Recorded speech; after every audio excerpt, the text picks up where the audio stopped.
Bismillahirrahmanirrahim. Assalamualaikum warahmatullahi wabarakatuh. Alhamdulillahilladzi arsala rasulahu bil huda wa dinil haq yudhhirahu 'ala dini kullihi wa kafa billahi syahida. Asyhadu an la ilaha illallah wa asyhadu anna Muhammadar Rasulullah.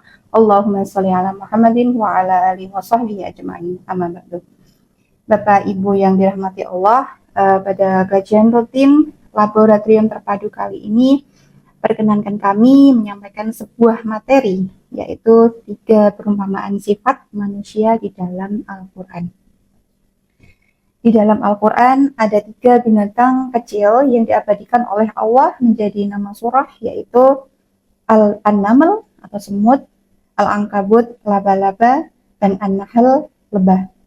Ketiga binatang ini masing-masing memiliki karakter dan sifat sebagaimana digambarkan oleh Al-Quran, dan hal ini patut dijadikan pelajaran oleh manusia. Semut memiliki sifat suka menghimpun makanan sedikit demi sedikit tanpa henti-hentinya. Konon, binatang ini dapat menghimpun makanan untuk bertahun-tahun, sedangkan usianya saja tidak lebih dari 1 tahun. Kekuatannya sedemikian besar sehingga ia berusaha memikul sesuatu yang lebih besar dari badannya.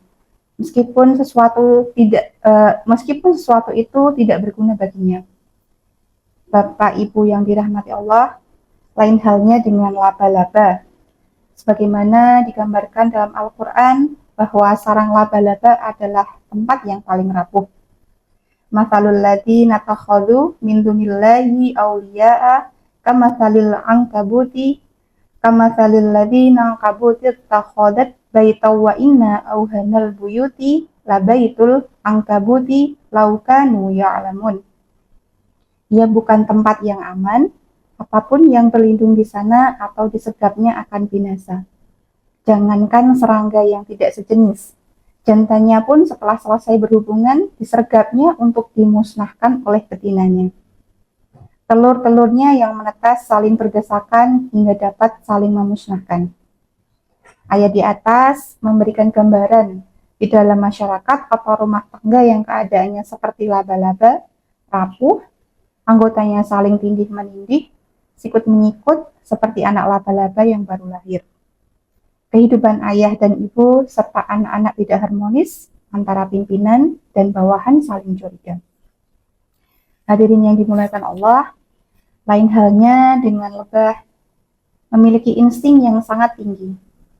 Oleh Al-Quran digambarkan sebagaimana dalam firman-Nya, wa auha rabbuka ilan nahli anittakhidhi minal jibali buyutaw wa minasyajari wa mimma ya'risun thumma qulli min kulli thamarati fasluki subula rabbiki dhululai yakhruju min butuniha syarabun muhtalifun alwanuhu fihi shifa'ul linnas.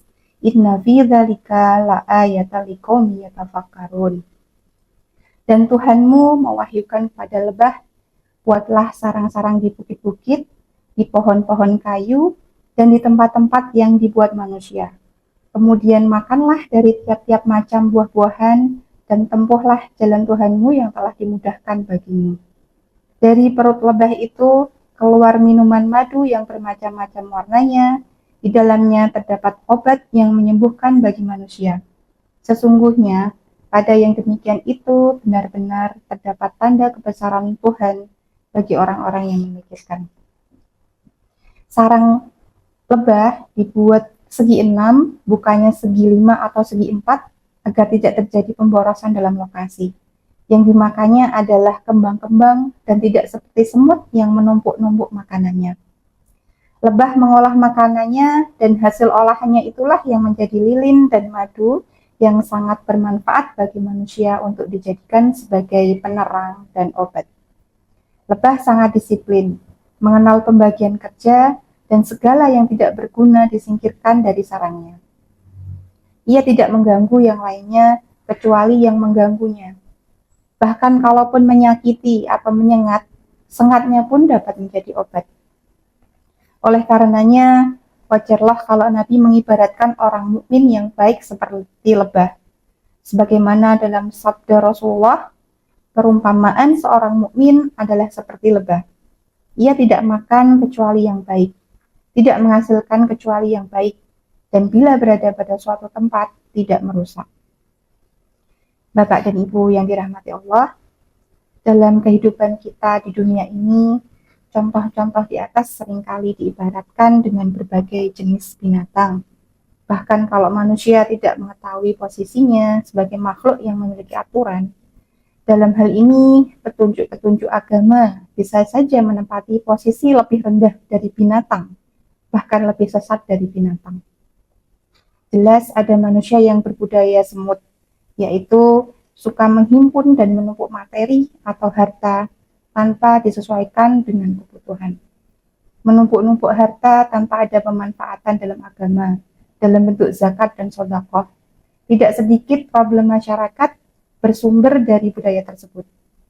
Pemborosan adalah termasuk budaya tersebut di atas, yaitu hadirnya berbagai benda baru yang tidak dibutuhkan dan tersingkirnya benda-benda lama yang masih cukup bagus. Untuk dipandang tidak bermanfaat apabila tidak digunakan. Dan dapat dipastikan bahwa dalam masyarakat kita banyak semut-semut yang berkeliaran. Di dalam Al-Quran dijelaskan tentang sekelompok manusia yang akan tersiksa di akhirat karena mereka bekerja keras tanpa mempertimbangkan akibat buruknya. Wujuhu yawma idzin khashi'ah 'amilatun nasibah tasla naran hamiyah tusqa min 'ainin aniyah. Banyak muka pada hari itu tunduk terhina, bekerja keras lagi kepayahan.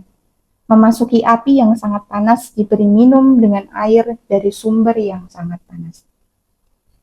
Menurut riwayat-riwayat di atas, menunjuk pada sekelompok manusia yang dalam kehidupan dunia melakukan kegiatan yang menjadikan badan mereka letih dan capek. Tetapi kegiatan mereka tidak sesuai dengan tuntutan ajaran Islam, yaitu yang bersangkutan lengah dari kewajiban agamanya. Mereka menjadi budak harta, tergila-gila dengannya sehingga melupakan segala sesuatu, sehingga di akhirat mereka masuk ke dalam neraka. Entah berapa banyak jumlah laba-laba yang ada di sekitar kita, yaitu mereka yang tidak lagi butuh berpikir apa, di mana, dan kapan ia makan. Tetapi yang mereka pikirkan adalah siapa yang mereka jadikan mangsa, siapa lagi yang akan ditipu, dan bagaimana cara mengambil hak orang lain. Demikian pula di dalam masyarakat kita, berapa banyak manusia-manusia lebah? Tidakkah lebih banyak manusia-manusia semut atau manusia laba-laba? Manusia lebih lebah itu adalah mereka yang tidak boros, tidak suka makan atau mengambil haknya orang. Yang dimakannya adalah saripati bunga, dan ketika mengambil saripati itu tidak menjadikan bunga itu rusak atau tidak menjadi buah. Itulah gambaran orang mukmin yang baik, tidak memakan makanan yang haram, mengambil uang negara untuk kepentingan diri sendiri, kemudian apa yang keluar dari mulutnya bukan sesuatu yang menyakiti perasaan, tetapi sesuatu yang menyejukkan dan menyenangkan. Dan bila berada pada suatu tempat atau daerah, tidak menjadi pengacau dan penyebab kericuhan, tetapi justru kehadirannya sangat diharapkan oleh orang banyak. Oleh karenanya, dalam kesempatan ini, marilah kita merenungkan dan mencontoh sifat-sifat yang dimiliki oleh lebah itu. Tidak mencontoh sifat-sifat semut dan laba-laba, sehingga kita dapat mendapatkan nikmatnya kehidupan di dunia ini. Lebih-lebih nikmatnya kehidupan yang abadi di akhirat nanti, yaitu di surga. Amin, amin, ya rabbal alamin. Bapak Ibu yang dirahmati Allah, demikianlah yang dapat kami sampaikan, kurang lebihnya mohon dimaafkan. Marilah kita tutup dengan doa kafaratul majelis. Subhanakallahumma wa bihamdika asyhadu an la ilaha illa anta astaghfiruka wa atubu ilaik. Assalamualaikum warahmatullahi wabarakatuh.